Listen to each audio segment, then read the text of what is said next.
दुग्ध नेति, दुग्ध का अर्थ होता है दूध और नेति का अर्थ होता है नाक से किसी चीज़ को ग्रहण करना। इसका अभ्यास विशेष रूप से मस्तिष्क के अग्रभाग और नासिका मार्ग की सफाई के लिए किया जाता है।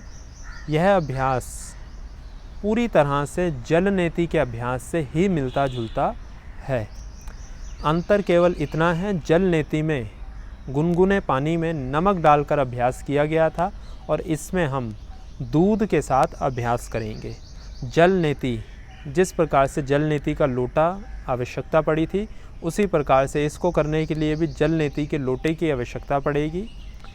उस लोटे में पानी और नमक के स्थान पर कच्चा दूध डालेंगे। लोटे के अंदर आधा लोटा कच्चा दूध गुनगुना करके और आधा लोटा गुनगुना पानी, दोनों को मिलाकर एक लोटा तैयार कर लेंगे। आधा लोटा कच्चा दूध गुनगुना किया हुआ और आधा लोटा गरम गुनगुना पानी, इनको मिलाकर एक लोटे में यह द्रव्य तैयार कर लेंगे और जल नेति की भांति ही इसका अभ्यास करेंगे। अब पहले इस अभ्यास का प्रदर्शन करके देखते हैं, फिर उसके बाद आगे की चर्चा की जाएगी। अपने स्थान पर इस प्रकार से उकड़ू बैठ जाएंगे। दुग्ध नेति का अभ्यास करने के लिए खड़े होकर भी इसका अभ्यास किया जा सकता है और बैठकर भी अभ्यास कर सकते हैं। सर्वश्रेष्ठ स्थिति बैठकर अभ्यास करें। किसी कारण से ना बैठ पाएँ तब खड़े होकर इसका अभ्यास किया जा सकता है। अभ्यास के लिए अपने हाथ में एक तौलिया रखें और इस लोटे में हमने दूध नेति के लिए आधा कच्चा दूध और आधा पानी, दोनों को मिलाकर गुनगुना करके इस लोटे में भर लिया है। जल नेति की भांति ही इसका अभ्यास भी किया जाएगा। लोटे को इस प्रकार से अपने दाएं हाथ हथेली के ऊपर रखेंगे। इस प्रकार से इसको आराम से पकड़ेंगे। बाएं हाथ को घुटने के ऊपर रख सकते हैं। गर्दन को आगे झुकाएंगे इस प्रकार से। गर्दन को पहले अपने दाईं ओर ऊपर की ओर इस प्रकार से लेकर जाएंगे।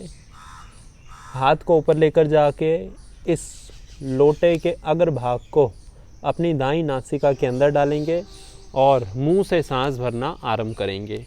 केवल लोटे को अंदर लगाते के साथ ही और मुंह से सांस भरते के साथ ही दूसरी नाक से दूध बाहर निकलने लग जाएगा।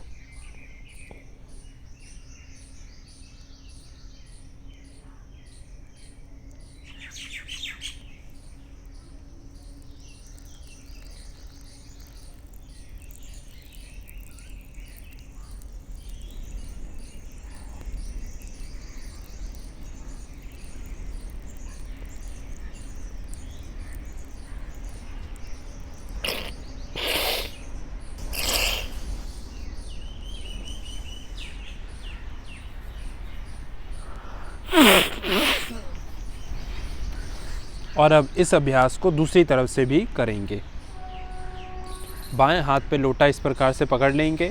दाएं हाथ को घुटने के ऊपर रखेंगे और गर्दन को आगे झुकाएंगे।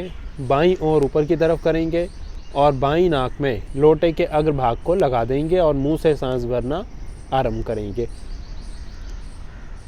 कुछ दूध की बूंदें मुंह से भी बाहर निकल सकती हैं, तो उसमें घबराने की बात नहीं है। नाक से या मुंह से जहाँ से भी बाहर निकलने देंगे। मुंह से बाहर निकलने का तात्पर्य यह है कि गर्दन ठीक प्रकार से आगे की ओर और ऊपर की ओर नहीं झुकाई गई, तो गर्दन को थोड़ा सा और आगे की ओर झुका देंगे, जिससे पूरा दूध नाक से बाहर निकलने लग जाएगा।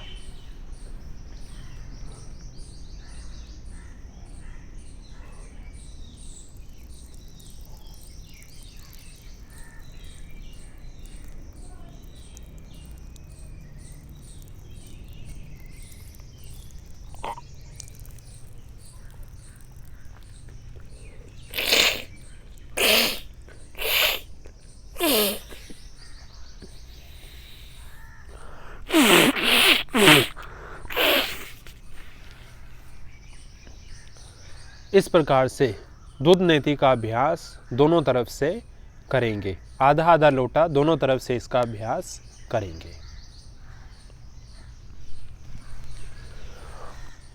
और अब खड़े होने के बाद नाक को ठीक प्रकार से सुखाएंगे, हाथों को पीछे रख लेंगे, पैरों में कंधों के बराबर फासला देके उसी प्रकार से पहले करेंगे।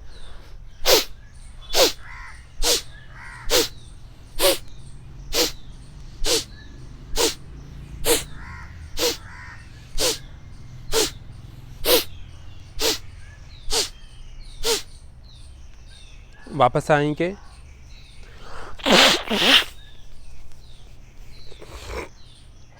हाथों को पीठ के ऊपर पीछे रखेंगे, एक हाथ से दूसरे हाथ की कलाई को इस प्रकार से पकड़ के पीठ के पीछे रख लेंगे।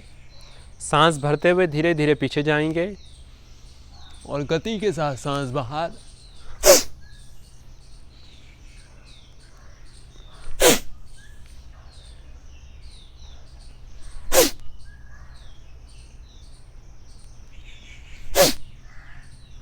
इस प्रकार से 20, 25, 30 बार तक करेंगे। फिर इसके बाद रुमाल को, तौलिए को इस प्रकार से हाथ में लेंगे, दोनों नाक से सांस भरेंगे, दाईं नाक को बंद कर देंगे, बाईं ओर से तेज वेग पूर्वक सांस बाहर। फिर बाईं ओर से, फिर दोनों तरफ से भरेंगे, बाईं नाक को बंद करके दाईं ओर से बाहर। इस प्रकार से एक एक करके दोनों तरफ से करेंगे।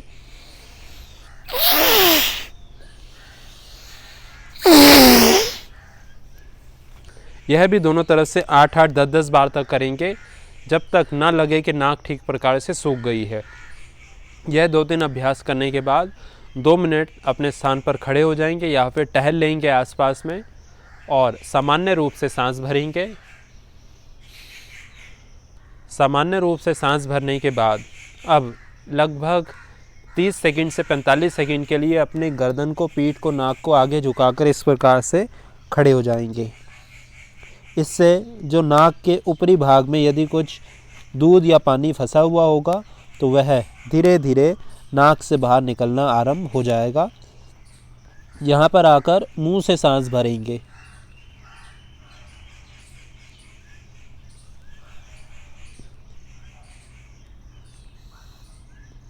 इसके बाद सीधे आएंगे और फिर दोबारा से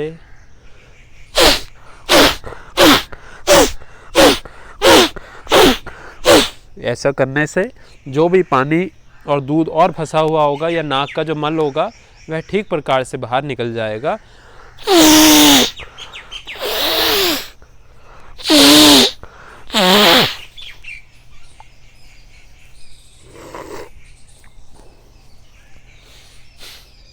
फिर इसके बाद अब लगभग 2 से 3 मिनट भस्त्रिका का अभ्यास करेंगे 20-20, 30-30, 40-40 सेकंड तक, 4-4, 5-5 बार। हाथ को कमर के ऊपर रख लेंगे, पीठ गर्दन सीधी।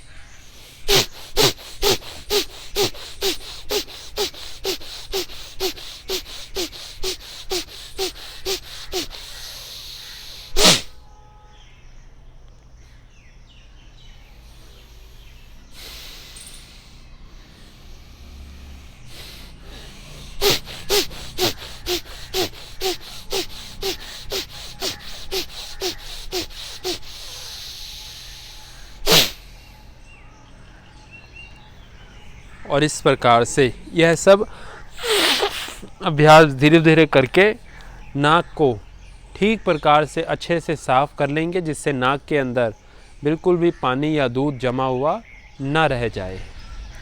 इस प्रकार से दुग्ध नीति का अभ्यास किया जाता है। इस वीडियो में केवल इस अभ्यास को करने का सामान्य निर्देश या सामान्य जानकारी दी गई है कि अभ्यास इस प्रकार से किया जाता है। इस वीडियो को देखकर आप अभ्यास करें, ऐसा इस वीडियो का उद्देश्य नहीं है या आपको करने का निर्देश नहीं दिया जा रहा है। एक सामान्य विधि से आपको परिचित कराने का एक छोटा सा प्रयास किया गया है। इसीलिए केवल वीडियो देखकर अभ्यास ना करें, अन्यथा हानि भी पहुंच सकती है। इसका अभ्यास सुबह के समय करें। वर्षा के दिनों में, बारिश के दिनों में इसका अभ्यास करने से बचें। अभ्यास करने के बाद नाक को ठीक प्रकार से सुखा लें, अन्यथा यदि पानी या दूध नाक के अंदर रह जाए तो वह जुकाम और अन्य मस्तिष्क में गहरी समस्याएं भी उत्पन्न कर सकता है। अभ्यास को करने के बाद दूध के कारण यदि चिपचिपापन लगे तो उसके बाद जल नेति का अभ्यास, केवल सामान्य पानी के साथ नेति का अभ्यास एक बार कर सकते हैं। और अभ्यास को करने के बाद जब नाक को अच्छे से सुखा लें, उसके बाद दोनों नासिका छिद्रों में 2-2, 3-3 बूंद तेल डालें या फिर घी डालें। अभ्यास करने से पहले पेट बिल्कुल खाली हो, इस बात का विशेष रूप से ध्यान रखें। दुग्ध नेति का अभ्यास करने से पहले कुछ दिन जल नेति का अभ्यास ज़रूर करें। पहले जल नेति के अभ्यास में निपुण हो जाएं, उसके बाद दुग्ध नेति का अभ्यास करें। अब यदि लाभ की चर्चा करें तो दुग्ध नेति के अभ्यास जल नेति के ही समान हैं, परंतु बहुत अधिक मात्रा में और बहुत अधिक प्रभावशाली।